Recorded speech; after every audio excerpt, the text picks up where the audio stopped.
오늘부터 시간이 되는 대로 제2 오스왈드 샌더스의 무한한 기도의 능력이라는 책을 가지고 기도에 대하여 함께 공부해 가기를 원합니다. 제2 오스왈드 샌더스 이분은 1902년에 태어나서 1992년까지 사셨던 주의 종입니다. 이분은 뉴질랜드에서 태어났고 뉴질랜드에 촉망받는 변호사로 20대 초에 일하는 가운데 하나님께서 그를 부르셨습니다. 그리고 그는 뉴질랜드 성경대학의 강사와 행정 직무를 수행하다가 교장까지 합니다. 1945년에는 중국 내지 선교회 뉴질랜드와 호주 지역의 대표로 임명됩니다. 그리고 1954년에는 중국 내지 선교회가 중국의 공산화로 인하여 선교사님들이 다 추방된 이후에 선교회의 총재로 임명됩니다. 그는 1964년 내지 선교회의 명칭을 우리가 잘 알고 있는 OMF로 변경하지요. OMF는 오버시즈 미셔너리 펠로우십 해외 선교회의 약자입니다. 그리고 이 오스왈드 샌더스 이분을 통하여 동아시아 지역의 선교, 나아가 아시아 전역에 선교하는 선교회가 되지요. 67세에 총재에서 퇴임한 다음에는 전 세계를 다니면서 말씀을 증거했던 주의 종으로 살았고 신앙서적을 40여 권을 저술했습니다. 저 같은 경우는 1990년대에 이 오스왈드 샌더스 이분의 저술들을 즐겨 읽었습니다. 그 가운데 가장 대표적으로는 영적 지도력, 또 영적 성숙 이런 책들이 있습니다. 이 책은 무한한 기도의 능력이고 이 책은 오스왈드 샌더스 이분이 1960년 58세 때 쓴 책입니다. 그리고 우리나라에는 1983년에 출간되었습니다. 저자 서문부터 읽어가겠습니다. 대부분의 복음적인 그리스도인들은 말 없는 가운데 묵시적으로 기도의 중요성을 인정하고 있습니다. 기도가 극히 중요하다는 것은 널리 우리 그리스도인들에게 받아들여집니다. 그러나 그리스도인들의 신앙생활 영역 가운데서 기도 생활만큼 실패와 실망의 고백을 많이 자아내는 분야도 흔치는 않습니다. 앞으로 페이지들을 넘기면서 대하게 될 내용들은 본인이 한 지역교회 회중들을 대상으로 하여 기도에 대하여 여러 달 동안 나누었던 내용들입니다.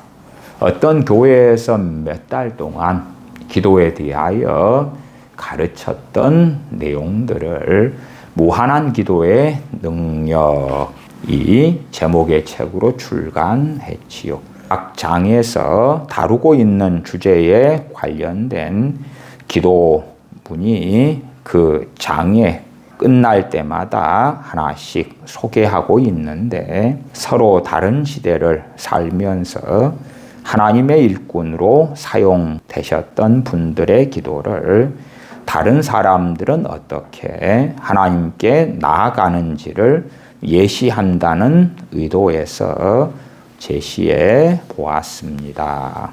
그리고 리차드 C. 트렌취의 짧은 1시간 기도를 올려놓았습니다.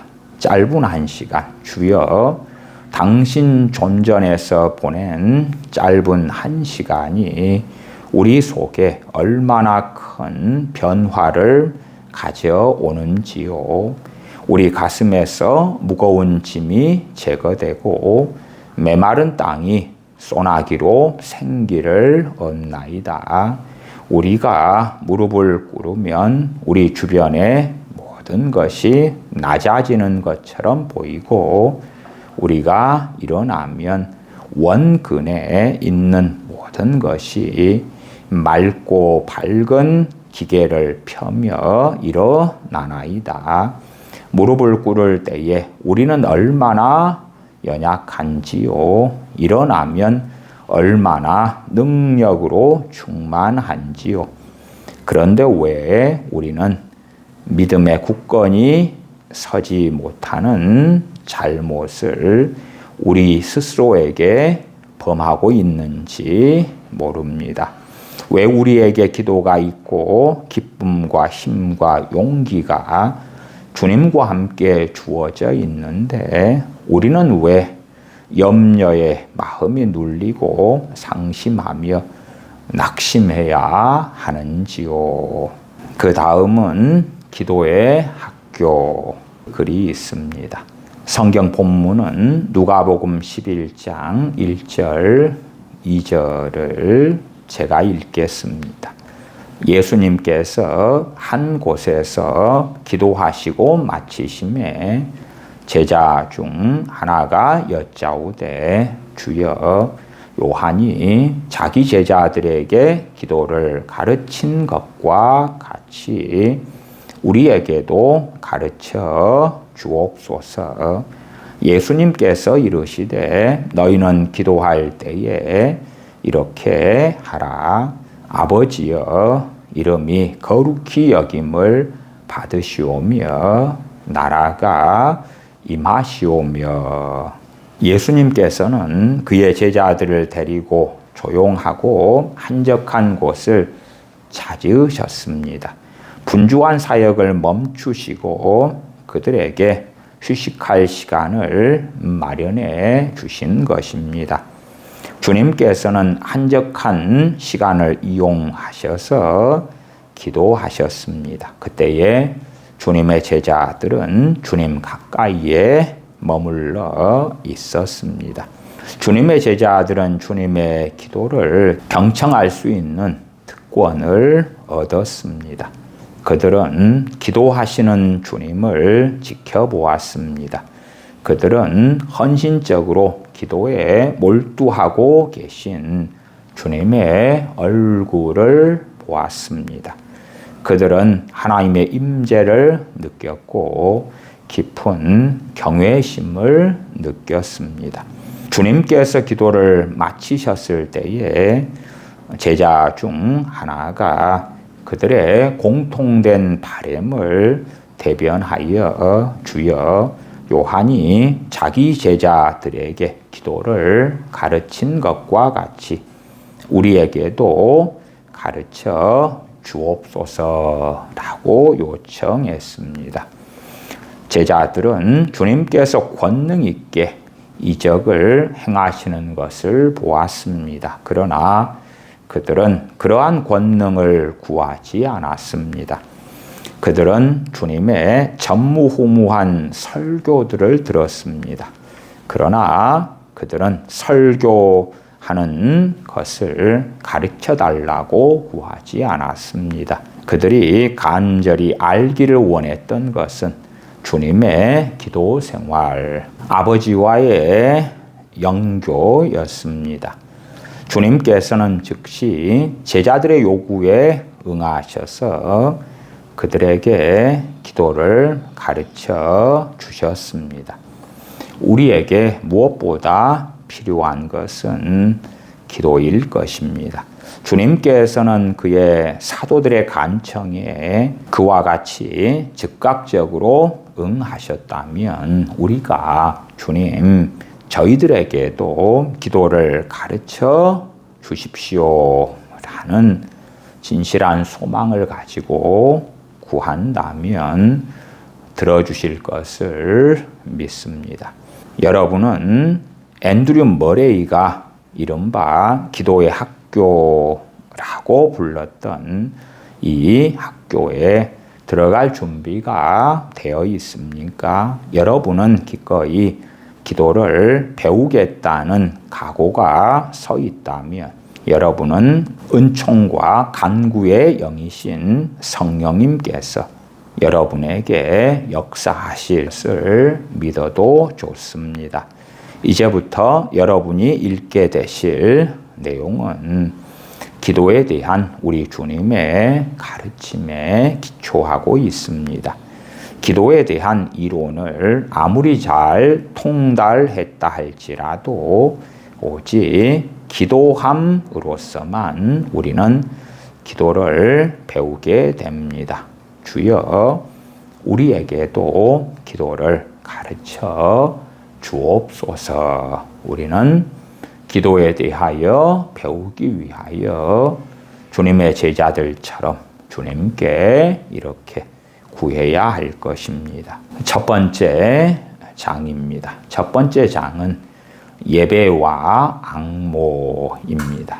예배와 앙모. 역대상 16장 29절. 아름답고 거룩한 것으로 여호와께 경배할지어다.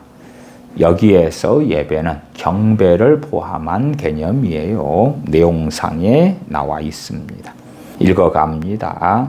저자는 잘 균형 잡힌 기도 생활에 반드시 있어야 할 요소가 최소한 5가지로 요약될 수 있다고 하는 글을 읽고 기도에 대한 귀한 교훈을 얻은 적이 있습니다. 기도의 5가지 요소는 첫 번째는 예배 또는 앙모. 예배는 경배 혹은 워십이 됩니다. 두 번째는 감사. 세 번째는 고백. 네 번째는 간구. 다섯 번째는 도고입니다.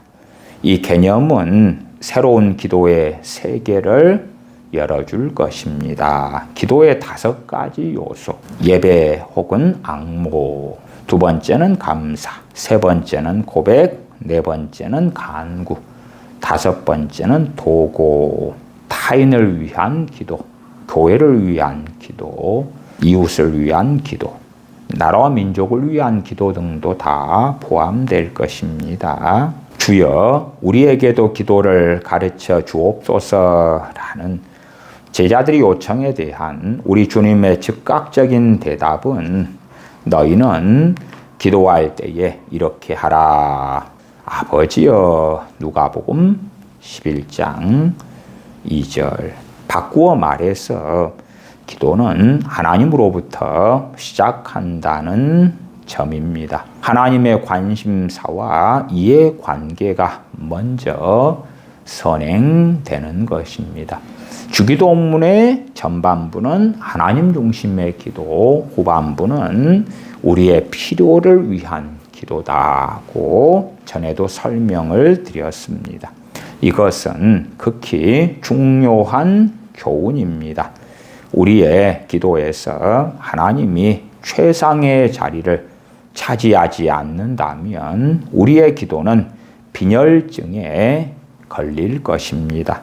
우리의 생각이 하나님으로부터 시작될 때에 사랑엔 다시 불이 붙고 믿음은 다시 소생하게 됩니다. 따라서 우리의 첫 번째 교훈은 하나님의 관계된 것입니다. 우리는 하나님에 대한 경배 혹은 앙모를 기도의 출발이며 가장 중요한 기도의 요소라는 것을 알아야 합니다. 앙모 그러면 앙자는 우러를 앙자이고 모자는 사모할 모자입니다. 하나님을 깊이 사모하고 간절히 바라는 것이 앙모가 됩니다. 누가복음 11장 2절에 주님께서 아버지여 이름이 거룩히 여김을 받으시오며 라는 기도 속에 하나님에 대한 예배, 워십, 경배, 앙모가 포함되어 있습니다. 세계 여러 곳에 부흥을 일으키는데 하나님의 도구로 하는 역할을 했던 아레이 토레이 박사는 기도하며 감사를 드릴 뿐만 아니라 하나님으로부터 아무것도 구하거나 요구하지 않고 그저 하나님 자신으로 만족해하며 예배하는 법을 배웠을 때에 전혀 다른 변화를 경험하게 되었다고 간증하였습니다. 시편에 그를 즐거워하라, 그를 기뻐하라. 하나님을 기뻐하라, 하나님을 즐거워하라. 위대한 종으로 하나님께 쓰임받았던 아레이 토레이 목사님은 그의 영적인 신앙의 변혁에 하나님만을 즐거워하며 기뻐하며 하나님만을 바라보면서 기도하는 것을 배웠을 때에 놀라운 변화를 경험하게 되었다고 간증했다는 것입니다. 예배라는 말의 성경적인 의미는 머리를 숙이다 또는 부복하다, 엎드려 절하다 라는 뜻입니다. 예배의 여러 양상 가운데 기도 자체가 예배다 그 말이에요. 찬양도 예배고 우리가 주님 앞에 드리는 섬김 봉사도 예배고 물론 우리는 예배를 어떤 틀 안에 넣고 이러한 순서로 하는 것이 예배다라는 고정관념을 가지는 경우가 많습니다만은 본질적으로 예배의 뜻은 머리를 숙이다 또는 부복하다, 엎드려 절하다 라는 뜻입니다. 예배 혹은 경배는 하나님께 존귀와 경외심을 바치는 행위입니다. 이름이 거룩히 여김을 받으시오며 라고 기도할 때에 우리는 하나님을 예배하는 것입니다. 이름이 거룩히 여기심을 받으시오며에 대한 하이델베르크 요리문답 112번에는 이렇게 나왔습니다. 하이델베르크 요리문답은 개혁주의 전통에 입각한 요리문답이에요. 거기에는 우리가 하나님을 바르게 알고 그의 전능하심과 지혜와 선하심과 공의와 자비와 진리를 나타내는 모든 일에서 하나님을 거룩하게 하고 찬양하며 영화롭게 하게 하옵소서. 우리의 모든 삶과 생각과 말과 행동이 하나님의 이름을 모독하지 않고 영화롭게 하게 하옵소서 라는 기도라고 설명합니다. 청교도인 토마스 왓슨은 하나님의 이름을 거룩히 한다는 것은 하나님께 최고의 존귀를 돌리는 것입니다. 하나님의 영광은 성도의 가장 큰 목적이어야 합니다. 청교도인 존 오웬은 하나님에 대한 참된 지식 없이 하나님의 이름을 거룩히 할 수는 없는 것입니다. 증거합니다. 종교개혁자 마틴 루터는 하나님의 이름이 우리 가운데서도 거룩하게 여김을 받게 하소서. 본래 하나님의 이름은 거룩하신데 우리가 하나님의 이름이 거룩하지 않다 부정해도 그건 거짓이죠. 그런데 주님께서 가르치신 기도는 하나님의 이름이 우리에게서도 우리 가운데서도 거룩히 여기심을 받게 하소서라는 기도이다. 우리는 이 기도에서 하나님의 이름이 우리 가운데서도 거룩하게 되기를 기도하라는 명령을 받습니다. 거짓 교훈과 악한 삶은 하나님의 이름을 욕되게 하는 것입니다. 존 칼빈은 좀 더 자세하게 설명합니다. 하나님의 이름은 단순한 호칭이 아니라 하나님께서 자신을 나타내시는 모든 계시가 됩니다. 우리는 각자가 다 이름을 가지고 있습니다. 사물도 짐승도 꽃도 식물도 이름을 가지고 있어요. 그 이름 안에 그 존재를 다 담고 있는 명칭이 이름이 되지요.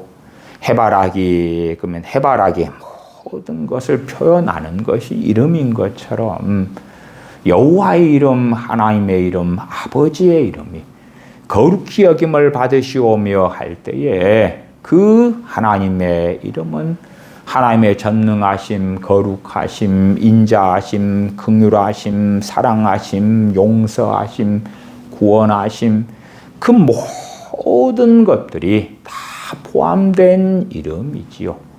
그래서 칼빈은 기독교 강요에서 우리는 하나님의 영광이 모든 사람들에게서 드러나고 하나님께서 마땅히 받으셔야 될 영예가 하나님께 돌려지기를 기도하는 것입니다. 아버지의 이름이 거룩히 여김을 받으시오며 할 때에 출발은 우리 자신이 정말 하나님께 영광을 돌려드리는 거지요. 우리의 인생, 삶, 구원, 신앙생활, 가정사 그 모든 것 가운데 하나님께 영광을 돌리는 기도, 나아가서 교회, 이웃에게까지 하나님께서 영광 받으시기를 구하는 기도가 이 기도가 되는 것입니다. 예배라는 영어 표현인 worship이라는 단어는 존귀를 받는 자의 가치 있음, 훌륭함, 즉 존귀를 받기에 합당함을 말합니다.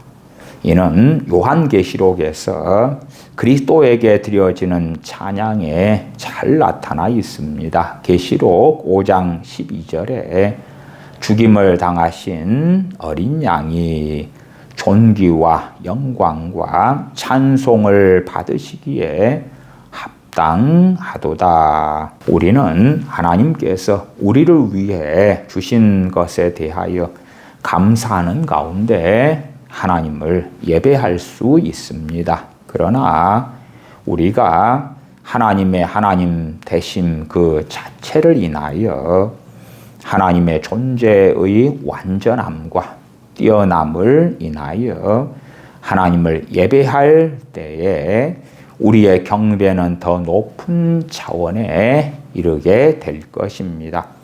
토마스 굿위는 다음과 같이 증거했습니다. 나는 그저 하나님만을 목적으로 하나님께 나온 사람들을 알고 있습니다. 그들은 주님을 너무나 사랑했습니다. 그들은 주님의 존전에서 주님과만 같이 하는 것 이외에 다른 어떤 심부름으로 하나님이나 자기 자신들을 더럽히는 것을 싫어했습니다. 청교도 토마스 굿윈이 알고 있었던 참으로 경건했던 여러 사람들은 그들의 기도 가운데 하나님께 뭘 요청하기보다 하나님만을 즐거워하며 기뻐하며 경배하며 예배하며 감사하며 찬양하는 것으로 온통 채우기를 원하며 그렇게 기도했다고 증언했습니다. 그러므로 예배, 경배는 하나님의 성품이나 하나님의 행위를 염두에 두고 하나님의 하나님 되심을 인하여 하나님께 애정 어린 찬양을 돌리는 것입니다. 경배는 하나님 앞에서 우리의 심령이 깊은 겸손과 경외함으로 절하는 것입니다. 경배는 말 없이 드려질 수도 있습니다. 시편 기자는 시편 62편 5절에 내 영혼아 잠잠히 하나님만 바라라고 했습니다. 예배자가 말로 형용할 수 없는 하나님의 임재 앞에서 숨을 죽이고 잠잠히 경배할 수밖에 없을 때에, 즉 말을 하면 그것이 방해가 될 때도 있습니다. 예배는 영과 진리로 드려져야 합니다. 요한복음 4장 24절에 하나님은 영이시니 예배하는 자가 영과 진리로 예배할지니라. 영과 진리, 영으로 드리는 예배다 할 때에 종교개혁자 존 칼빈은 성령님의 역사하심 가운데 마음 중심으로 믿음 안에서 드리는 예배다. 인간의 마음과 내적인 진실함이 하나님께 드리는 예배의 가장 중요한 것이 된다 증거했고, 또한 진리로 그 말은 참된 예배는 하나님의 말씀에 근거하고 그리스도를 통해 드려지고 복음의 진리 안에서 이루어져야 하는 것입니다. 설명했습니다. 영과 진리로 예배하는 것, 진정 어린 마음으로 성령님의 역사하심 가운데 하나님께 예배하는 것. 진리는 복음의 실체지요. 하나님의 말씀이고 그 말씀 가운데, 말씀에 근거한 하나님을 아는 지식 가운데 드리는 예배지요. 자기가 상상하는 이방인의 신 같은 존재로 하나님을 생각하며 드리는 것이 결코 아니라 말씀을 통하여 하나님을 아는 지식 가운데 진실로 예배하는 것을 하나님께서는 기뻐하시는 것입니다. 부엌의 성자라고 알려져 있는 로렌스 형제는 진정으로 하나님을 예배하는 것은 하나님의 하나님 되심을 인정하고 우리 자신의 인간됨을 인정하는 것임을 그의 삶을 통하여 증거했습니다. 하나님의 임재 체험하기라는 신앙 서적 가운데 로렌스 형제, 부엌대기로 살았던 그의 삶을 통하여 어떻게 하나님을 동행했는가 할 때에 로렌스 형제는 그의 기도 가운데 하나님의 하나님 되심만을 상고하는 가운데 기도하고 찬양하고 감사하는 그러한 은혜들 가운데 살았노라고 증거하기도 해요. 계속 읽어갑니다. 기도의 학교에서 공부하는 학생은 하나님께서 멀리 계시고 실제하지 않는 것처럼 느껴져서 예배하려는 시도 자체가 억지처럼 생각될 수도 있을 것입니다. 이때 일어나는 의문은 나는 어떻게 하면 하나님을 더 잘 알아서 하나님을 보다 합당하게 예배할 수 있을까 하는 것입니다. 하나님께서는 자연의 신비를 통하여 자신을 부분적으로 계시하셨습니다.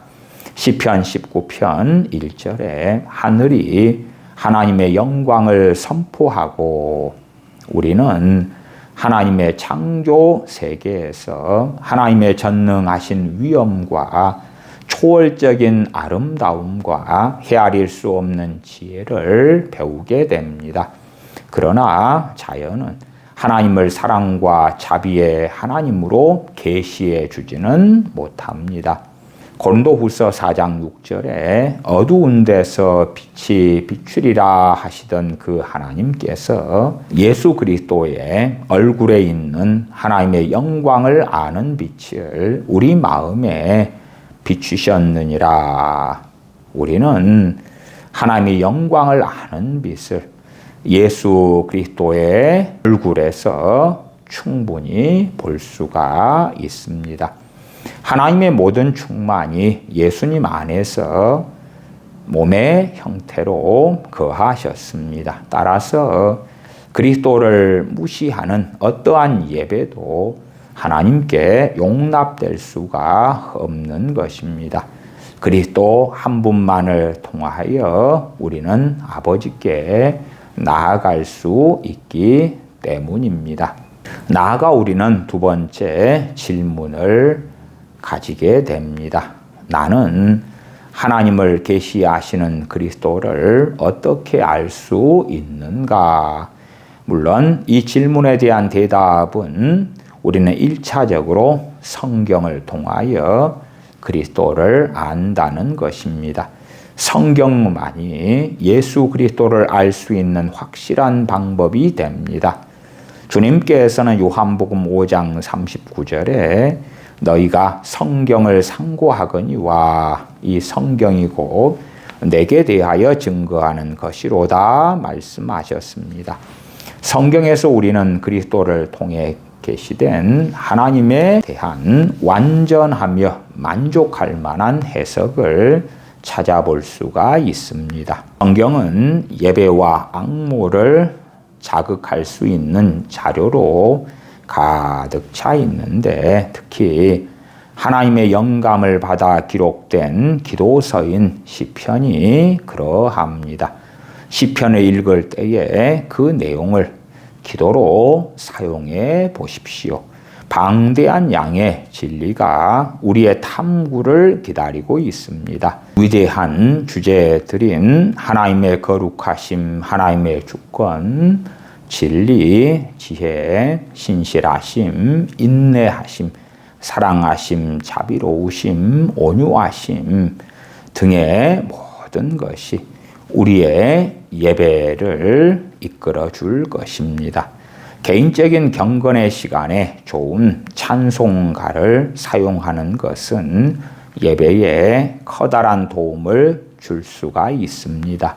우리 모두가 쉽게 깊은 감정을 표현하거나 하나님께 대한 우리의 사랑을 쉽게 말로 표현할 수 있는 것은 아닙니다.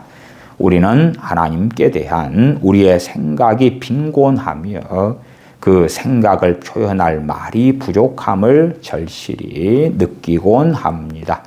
그러나 우리는 성령님께서 은사를 주어 그들의 생각을 간증시로 표현하게 했던 남녀 성도의 예배와 찬양을 우리의 찬양으로 사용할 수가 있습니다.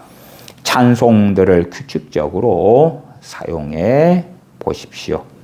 참된 예배는 필연적으로 사랑과 희생이 담긴 봉사로 표현될 것입니다. 마지막 네스토리아 기도서에 있는 기도를 적어 놓았습니다. 오 아버지와 아들과 성령님이시여 당신의 영광스러운 이름은 모든 입의 찬양과 모든 혀의 고백과 모든 피조물의 예배를 받기에 합당하나이다.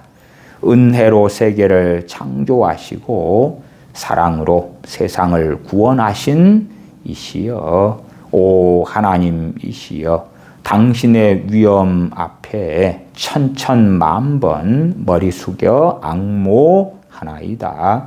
거룩 거룩 거룩 만군의 주 하나님 찬송과 경배를 쉬지 않네. 하나님을 찬양함이 천지에 충만하도다. 가장 높은 곳에서 호산나.